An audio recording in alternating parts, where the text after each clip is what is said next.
Chris Duffin at Elite Performance Center with Brandon Sen here. And what we're going to do is we're going to go up. This is a follow-up piece for a previous lat engagement on the deadlift.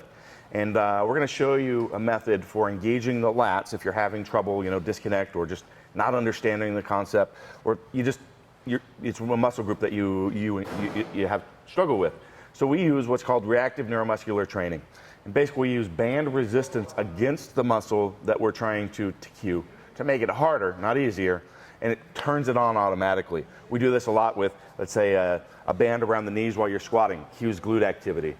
Overhead bands, I do use them in my overhead squat to cue scapular retraction, pulling that shoulder blade back. So here we're going to use it on the deadlift, and this is something Brandon has used successfully on himself and with a number of clients through the years for teaching this concept.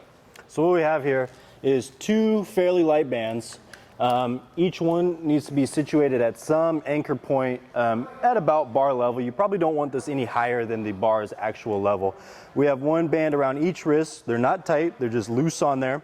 Okay, and this is really going to teach us the concepts that we learned in the previous video to pull those lats back, right? We can't arch into it, we need to pull them back and draw them in.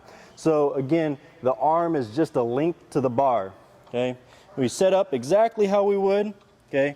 If we're not doing this right, it's going to absolutely pull us forward, probably in the start and in the finish. To get set, we wedge ourselves behind the bar, lats are really tight, and we finish with those lats straight, right? We're not pulling back, we're leaving them wedged right through. Just standing, these have to be engaged right now.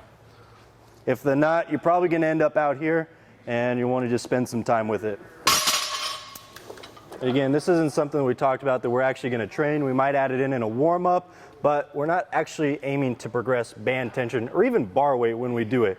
This is something just to get a feel for the concept that we're talking about. Yeah, and think about how we utilize RNT and all the other functions that we just talked about. That's all warm-up based. Yeah. It's all warm-up based, not something that we're working on in the movement. Yeah.